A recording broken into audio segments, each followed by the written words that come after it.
Hey everybody, welcome to another Sunday morning conversation. Today my guests are Garen Marter and Marc Dubrick. They are both professional triathletes, and we're going to hear a little bit about their stories today. I'm actually going to get a chance to see them coming up here in the near future at a race that I'm going to too. So I'll let you guys know how that turns out, and I'll definitely leave them out in the comments. And yeah, you guys can check out the interview here. Thanks everybody. Are you guys all in a hotel room? We're all in the basement of a house right now, actually. Yeah. Oh, whose house they stick you in? We're in an Airbnb. So our coach and his wife and their two cats and two of our teammates are upstairs. And then downstairs we have Mark, myself, my girlfriend, and Ado. Is your girlfriend a pro too? Yep. Okay. What's her name? Allie. Allie. Okay. Yeah, I saw her. Yeah. So what made you you guys are all pretty young. Kind of, yeah. I mean, we're all, the oldest is 28, the youngest is Garen at 24. Yeah, relatively young. Yeah, because when I looked up all your athletes records, it still showed like track meets and stuff and cross country stuff. I'm like, oh wow, they're fresh out of college, some of them. So that's a good sign. Yeah, we're almost, at the start of our prime / not even to our prime. So that's a good. No, you're not. I mean, prime is what ITU is young, but Ironman it's late 30s. Yeah, that's what it looks like. You have a long ways ahead of yourselves. Absolutely. It's an optimistic way of thinking for that, and then obviously it takes time to get to that, so it's also good. Yeah. So what who converted you from a track athlete to a triathlete? That's what happens. Who found you? Well, I guess that's the question for me. You should go first. I was actually a swimmer first, and then in middle school / high school, just really clicked with the guys on my cross country team. So just a fun atmosphere that kind of switched me to the running, and swimming kind of took the back seat. But yeah, that's how I got introduced into running, and then the swimming stayed along with it, and then just jumped into biking, and then there goes triathlon. Okay. And how did you find out you guys were good at this? I just enjoyed it. I enjoyed doing all three sports. I enjoyed the balance of the three, and that came with just enjoying training, and then going to races, meeting good friends, training with good friends, as well as just having a good time. So it just led to I don't know, overall just a good atmosphere, and I don't know, people kept telling me I was good, and my results showed I had good potential. So yeah. What about you, Garen? My journey was very different. I was only a swimmer growing up, all through middle school, high school, pretty much from ages 8 to 18. Swimming was all I did.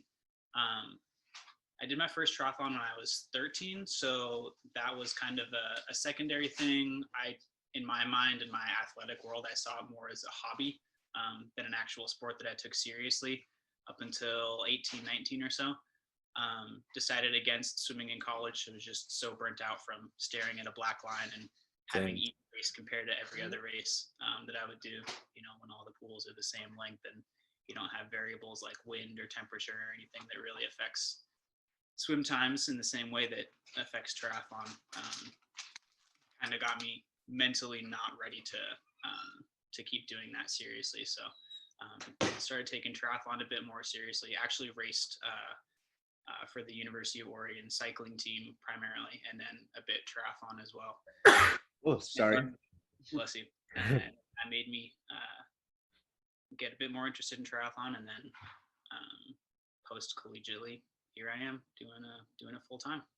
So are you guys all, three, you, your girlfriend, do you all travel around together and live in the same place, or? So it's pretty much managed by our coach. So he helps us out with finding housing, keeping us all kind of in the same location. The way it works is he's from New Hampshire originally, so we spend our summers and our falls up there. Obviously, fall's a pretty great time in New England, so that's. Does he make you pay rent? Yes. Wherever we are, he's got to pay the bill somehow, right? So Yeah. So how do you pay your bills? that varies a lot person to person. Some people have sponsors, endemic or non-endemic, that help out with that. Some people work part-time. Some people make just enough prize money to squeeze by and break even at the end of the year. So it's kind of a little bit different for everyone. Some people. What about you? How do you pay your bills? Me specifically? Yeah. I still get saved up from college. Give the people what they want. And then the dirty details. I coach as well. I have a couple consulting coaching situations with various companies that I work with. He's a good coach. So plug if you need. Hit me up. Yeah. Yeah. He's probably cheaper than most remote coaches out there. I'd say Like almost guaranteed. Some coaches out there are charging like $600 to $1,000 per month. Just kind of gnarly. Mm-hmm. Yeah, that's like my car payment. Yeah. What about you, Mark? Mostly coaching and some sponsorships. Yeah. Yeah. I have a part-time job as well right now. I just picked that up at the end of last year. It's the Magic 5. They make the custom fitted goggles. I just saw an ad for those. Yeah. Yeah, so I'm the customer service. So if for some reason you were to have an issue, I'm your guy, or one of the people in that realm. But I when racing goes well, you have prize money to fall back on, which is really nice. Ideally, you're not relying on prize money. It's just more of like a bonus. But yeah, searching for sponsors all the time. I'm very grateful to have some good sponsors. But that grind always is happening because there's some big expenses. I mean, with the amount of travel that we do with bike, if something were to happen to our bikes, or even to like something else, like our cars, it's a brutal circle that can happen. You guys need to learn how to play credit card roulette. That financial security is probably the main thing that's tough for athletes in our situation, being on the younger end of things and knowing that our potential in the sport is 5, even up to potentially 10 years away from now, and knowing that just if we can continue to train properly, eat the right things, be consistent with training, get to races, that we will just naturally improve over time. I think that's probably one of the biggest things we struggle with, is just making sure that we can support ourselves financially, however we manage to make that happen, for the next 5 to 10 years, so that we can be in the sport when we're going to be at our prime. Absolutely, because you don't want to cut corners on certain things, because obviously like performance is key, is the most important aspect of what we're doing, but it's a hard road for triathlon because you're training so long, and like you said, it takes such a long time to reach that sustain, like you're making a living off it. So that's why the DT is really important, because we are splitting costs. If you can travel with people, split costs there. If both of us have worked in the as bike mechanics, so we can cut costs by being our own mechanics, by being our teammates' mechanics for their bike. So you just have to be smart. You can't cut corners for certain things, but unfortunately you do have to for other things. Save money by, we all try to do what we can, but yeah, it's a hard road. But we obviously love the grind of that. Yeah. Well, I mentioned credit card roulette for a reason, because I don't know if you're familiar with the term. Well, no. Like, so credit card roulette, in a sense, is taking advantage of their introductory offers off of every credit card. Like Hilton Honors. Okay, you got your hotel, right? They'll have an introductory offer. You spend $1,000 in the first 3 months, you get 70,000 points and a free weekend night. So that's 70,000 points is roughly 2 nights at a Hilton Inn, right? All you have to do is spend $1,000. Poof, there you go. You've got a race weekend covered, right? So I picked up hotel cards like that and just blew through them, and then the ones with introductory fees are like, you get a better introductory or better annual fees, have a better offer. So I did that, and I ended up racking up enough to pay for a couple of seasons along with the Sky Miles too. So it helps cover some of those expenses, and it's just by covering your basic, charging your basic needs to it. And then when you're done kind of exhausting the benefit from that card, do you just cut it up and you're done with it, or what? No, you don't have to cancel it. Just leave it. If you cancel it, it'll ding your credit a little bit. But if it's got no annual fee, there's no need to ever cancel it. Right. Nothing ever happens. Okay. What other hacks do you got for us? Let's see. So if you threaten to cancel it or say, I think I want to cancel my card, we call the 800 number. They say, well, if you spend like $500 in the next 3 months, we'll give you 5,000 points. I'm like, okay, that's easy. And you do that periodically. Sometimes like Hilton, they offer you 4-day, 3-night stays in resort places, right? Like Vegas or stuff. They'll say, all you have to do is listen to our timeshare meeting, 2 hours of your time. We'll give you 15,000 points. And the resort stay is like dirt cheap because they want to have you listen to it. All you have to do is show up, tell them no on a Saturday morning, and then you go do your thing. I did that for a half marathon in Vegas. So I just kind of rack up points like that. Sky Miles are easy too. I just take care of their offers. And then some of them, like if you cancel the card, like your annual fee ones, you can come back 2 years later and get it again. Okay. Yeah, I think you're right. You gotta be creative with certain things. So that's smart. And you could do that with a whole bunch of, every hotel chain has their own credit card too. Even Wyndham is Super 8, right? So if you, go to some places, some little podunk town, you can get a Super 8. Ado, our other roommate, when we road trip together, we drove south from New Hampshire to Florida together, and then we drove from Florida to here. And he has this interesting app where it's like hotel roulette in a way. You get a bigger discount for a 1-night hotel if you just like let the app choose for you. Yeah, and I don't know if you're familiar with Turo. Yeah, I've used Turo before. Sometimes it's easier than renting a car in some towns. Yeah, we used that in St. George when we were there for the ITU race that was there last year, end of last year. And if you get some sea suckers, work on any car except a convertible, Yeah, we got a minivan, so honestly, minivans are the most practical for what we do. They fit more in my Suburban just because the cab height is so high. You don't even have to take the wheels off. We just slid all the bikes. Yeah, we slid all. Yeah, exactly. You can fit like 5 bikes right in the back there. That works for you guys because you're traveling as a crew. But when I'm traveling alone, sometimes it's easier. Yeah, Actually, small car. I got in a wreck with my car, and so I'm like 6 months back order on parts. So I got the sea suckers. So we're put on a rental car so I can go ride places. Do that. You travel with the sea sucker? Yeah. They're so small. You can put them in your luggage pretty easily. Really? Yeah, they fit. Yeah, they're pretty small. Have you reached out to them? You need to reach out to Sea Sucker. This is some good content right here. Yeah. You need to reach out. Yeah, you can travel with your bike rack. Yeah, it's actually. I mean, I had once an Ironman Maryland 2016. I had a shitty rental car because my car got hit before, and I shoved it. It was like a Nissan Versa, and I fit the bike through the back seat down. Like, this is horrible. That's when I got into the sea sucker stuff. So, Funny. Obviously, some of you guys are starting to dabble in the 70.3s. I saw your girlfriend had. She's actually pretty fast too at it.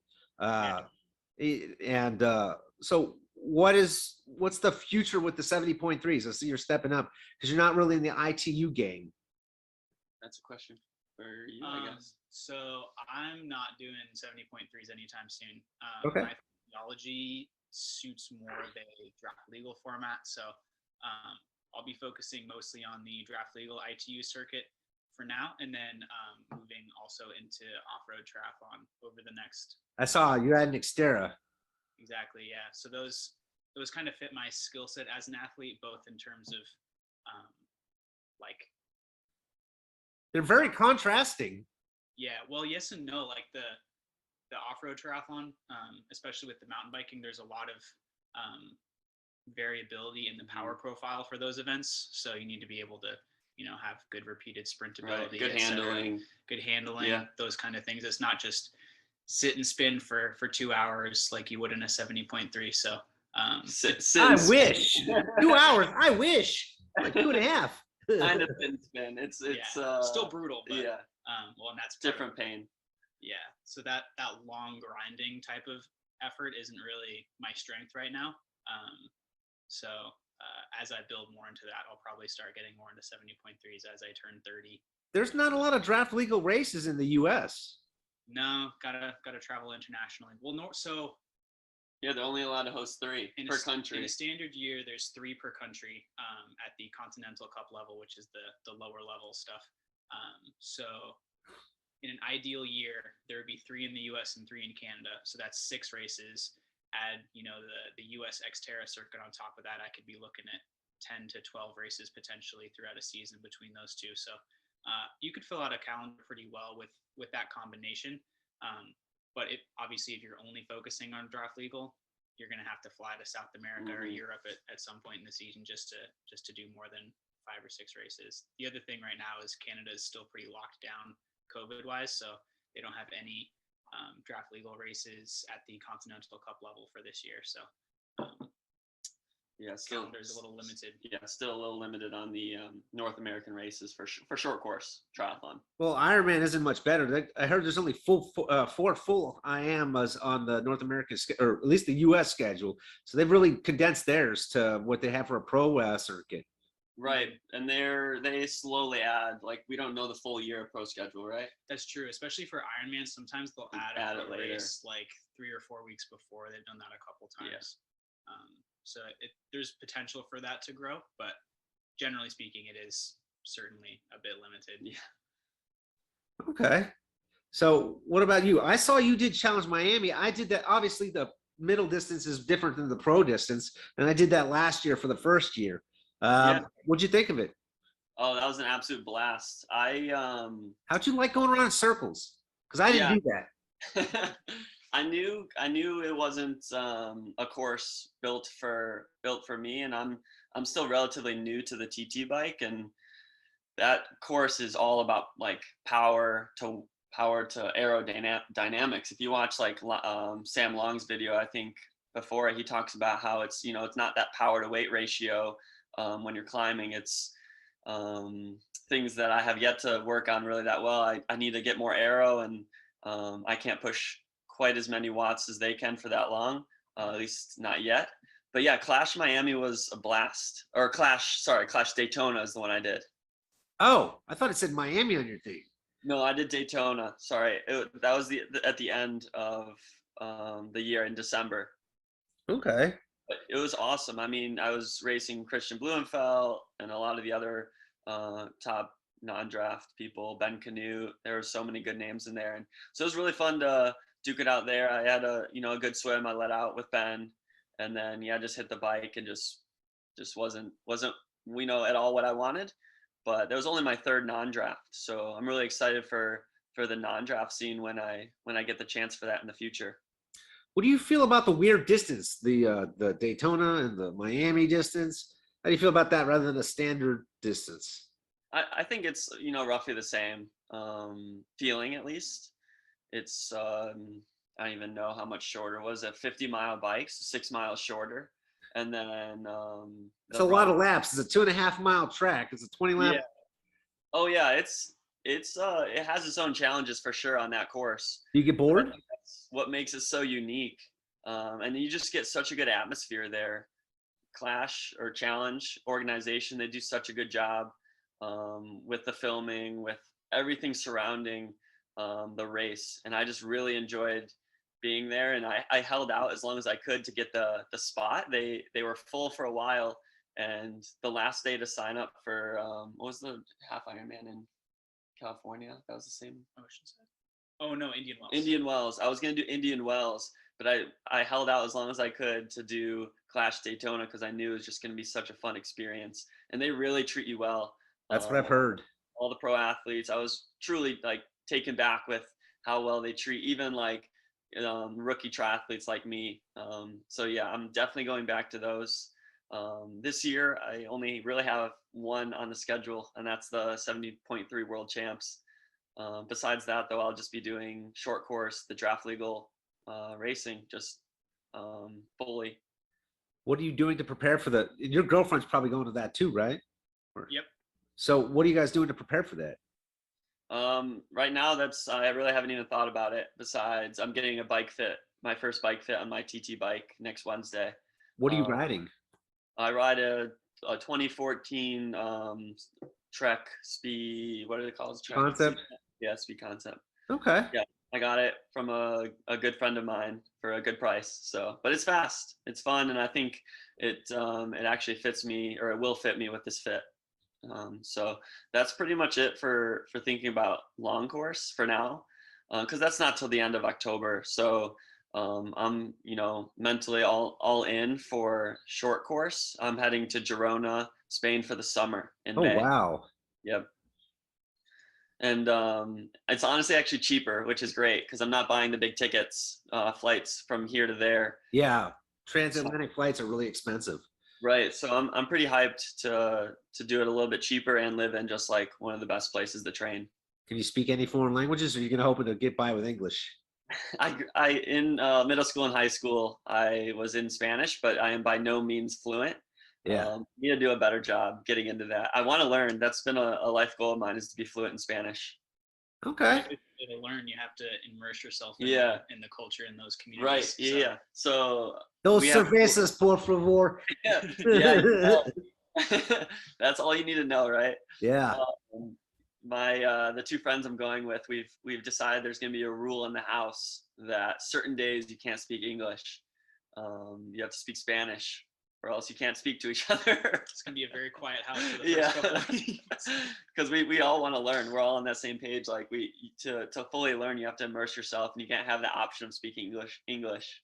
My Spanish isn't bad, but because I had a brain injury from an accident, I can't process fast enough. So native Spanish speakers talk pretty fast, and I can't pick out the words. But I can read it okay, especially like, if you see it on paper, it's a lot easier to understand. Mm-hmm. So yeah, exactly. And then the way they pronounce it is just like, that's another learning curve. So it's tough. Oh man, you got to go to Cuba then, because they have an ITU race in Cuba. But I went to it. Yeah, if you see something like the not like a farmer's market, but farmers selling their lettuce on the side, it's not lechuga, it's like lechuga. It's they just eliminate sounds in their words. Right. So it's different down there. Right, exactly. And then in Spain, of course, it's even different. And in Girona, it's Catalonia, so yeah, it's even there. So but it's all Catalan. It's a whole nother language, not different Spanish. It's different. It's Catalan. Yeah. Yeah, it's pretty much the same though. If what I've heard, at least. I'm no expert. Okay. Are you gonna hang out at Jan's coffee shop down there? Yeah, maybe I'll test it out. See if he wants to knows the stuff together. Maybe he's a barista on his downtime, right? I can get you a heart, a leaf. What do you want? Yeah, when I left earlier, I was actually grabbing a coffee. Oh yeah. So I got mine over here. You got coffee in there? Yeah. What do you think about Noon? I haven't been an ambassador for them for like 5 years now. Yeah. Oh, we're about the same time then. When we started. Yeah, I love them. I think they've been growing the product line that they have, and it makes it even better because they started off, just the Noon tubes, the tablets. Yeah. And then now they've progressed to like having caffeine ones, vitamin C ones, and then now like the electrolyte with the carbs, which is super good for long course racing. Yeah. Like that powdered one. They have little satchels. I do the tabs like every, I don't know, a couple of times a day just because it encouraged me to drink more water. Yeah, that's what they're really good for, and they're easy to carry around. I appreciate you letting me do a little plug. Yeah, Noon is the best. I'll just Although there's no Noon in the cup right now. There's no Noon. It is caffeine. Just coffee. How do you like your coach? Is he a slave driver, or what kind of guy is he? I've been talking for a while. How would I describe James? He's young. That's a start. He's, what is he, 30? 29, 30? Yeah. So he's not too much older than some of us. He's a bit older than me, but he's only a year or two older than Mark. Mm-hmm. So more than anything, it's a learning process. Having a coach who is newer to coaching, he's not a 50 or 60-year-old guy who's been coaching for years and years and very set in his ways. I personally like that. He's very open and willing to suggestions of how to change things, or we can kind of come up with ideas as a group for what we might think would work well in a future block. For instance, while we're here in Virginia for the month, we're actually switching up our training a little bit to just in terms of how the week is set up.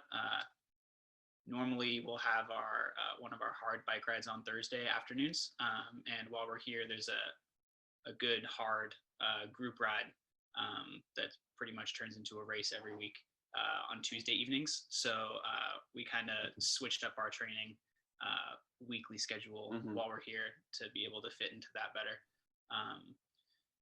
So yeah, overall it's he's really good. He's really good. Not really a slave driver. The biggest thing is he cares about us as humans and as athletes, and he obviously believes in all of us, helping us set up housing. He's living with us in the house here right now. And when we were in Florida for the past couple months, he was living with us in the house there too, mostly to save costs, to help keep this group environment going and make it as financially viable for us, so that we can stay here long enough to see the results from it. You know, that 5 to 10 year long plan that we've been talking about. Okay. So, I mean, I'm blanking on what I was going to ask that happens. Going forward, like, does he help you dictate what your race schedule is to be? Does he have a lot of influence on that? Or do you pick your races and he gives you the input afterwards? It's a little person dependent, I'd say he mostly does for me. Yeah, it's pretty athlete dependent, I'd say, based on their goals, what they want to do, and also how much experience they might have in the sport or the format of the sport that they're racing. I'd say for the most part, if one of us approached him with a potential race calendar and it made sense and it worked, then he would be all for it. But the bigger thing is if someone says, hey, I want to go do this race and then this race, and I want to go do this gravel race over here, and I want to do an ultra marathon, and then I want to go do this ski race, you'd probably be like, yeah, those probably aren't the best things for your, long-term triathlon related goals. So he does a good job, I think, balancing, making sure we're all mentally engaged and doing things that we enjoy, because that'll make us better athletes as well. But then also keeping an eye on those long-term goals to help us keep progressing towards that. Okay. So I guess, what are the long-term goals? Or do you feel like you're too young to really set those kind of long-term goals? How far out are you trying to predict your future before you start making the next steps beyond that? I think I don't think you're, in my opinion, you're ever too young to make long-term goals, especially in sports. You have you have your process goals, which are your like short-term goals, but I think it's so crucial to have a long-term goal that you're always chipping away at. Like, you're never going to get to it in a year or 2 years. Like, it needs to be like a 5-year plan. Again, that's very personal, the long-term goal. But for me, it's, the Olympics. That's my long-term goal, and it's turning into almost a intermediate. It's 2 years away. The Olympic points start this May. But even past that, I've made, you keep kind of making new goals. So it's just getting better, getting faster. But it's the process goals that really help pave that long road to your long-term goals. Okay. What about you? You're the young one. My Olympic cycle would be the following one. So, the 2028 cycle, and then beyond that, taking Xterra as far as I can, even to the world champs, and seeing how far up the podium I can get there in the future. But for me, a lot of it's about perspective. I wasn't really a killer athlete in middle school or high school. I didn't run or swim at a Division I level. So to be honest, when I started taking triathlon more seriously, I never even really thought that I would make it as far as I have. So to some extent, I wouldn't say I'm satisfied with where I'm at, but I'm definitely happy and feel fulfilled doing this and being here now. Obviously, this is kind of the process that everyone goes through. You set a goal, you achieve it, you make a new goal, you achieve it. And I think a lot of the high performing people in this sport, they have those big goals and then they have smaller goals along the way. And, whether you achieve those small goals or not, you're kind of always hungry for the next thing. So, yeah. Okay. Well, guys, thank you. I don't want to get this go any longer before people get bored, but it's been good so far. You got your plug there. You got one plug? You got anything else other than your coaching? Where can they reach you at? I got nothing right now. Oh yeah, we're always our coach on Instagram. We're on Instagram, Garen Marter Marc Dubrick. YouTube channel. I have a YouTube channel. That's true. That's a big one too. Mr. Ari Clow got me going on the YouTube channel, so I'm working on another one right now. We'll see when I get it out. It's it's more time consuming than I thought. So like with training, with working, with trying to do pretty crappy edits, it takes some time to get YouTube videos out. Yeah, I can tell you on that. But if you want to have any advice, the market is saturated, so you got to be different. You have to have something different about you, because everybody's doing it now. I mean, mine's definitely different because I look for people I think are different, for one. And on my other side, I do the traumatic brain injury video logs. So people like me because of that. So I'm not strictly just a triathlete, but I kept it all under one branch. Yeah, well, thank you for reaching out to us. We appreciate it. We're always trying to get engaged with whoever we can, get our names out there as well. And then if we can help you, of course, win-win. So I had advice from there's a guy I know who's a sports journalist from the Atlanta Journal-Constitution. And we were talking about, I said, when I started my project 2 years ago, I said, if I'm going to interview people, who should I look for? He's like, well, because he's a sports writer, not like any of our sports, like, the legitimate sports people want to read about. So I'll be that sport soon. Yeah. He told me, he's like, don't bother trying to talk to your elite pros in your sport, because they're the soundbite people. They don't give great interviews. They give good sound bites. So, I once interviewed Ellie Southouse, and, while she was nice, it wasn't the greatest interview because I saw that he was very right about that. He says, you want to focus on people who are veterans or people who are up and coming, because he says, if you look at them over there, nobody's talking to them and they have just as good shit to say about your sport than as the pros do. He's like, but nobody's talking to them, so nobody's hearing it. That's why you should be. I'm like, okay. So I did what he said. Well, hopefully we gave you some good answers and not just sound bites.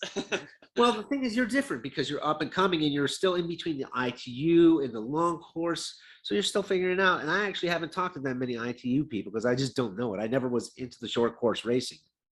I started at 29 and I went into directly into Ironmans and 70.3s. Yeah, it needs to grow. I mean, it's just not that big in the US. But I think it is an enjoyable format to watch. It's obviously very enjoyable for me to race. But I think talking about it on stuff like this, hopefully getting people more excited about it, will bring just more eyes on the sport, which will help everyone. Yeah. Also, in a similar way to, like, if you look at long course right now, you have obviously Ironman, which has been around forever, Challenge, which has been around forever, more on the European side. And then the PTO is the new fun thing that everyone's talking about.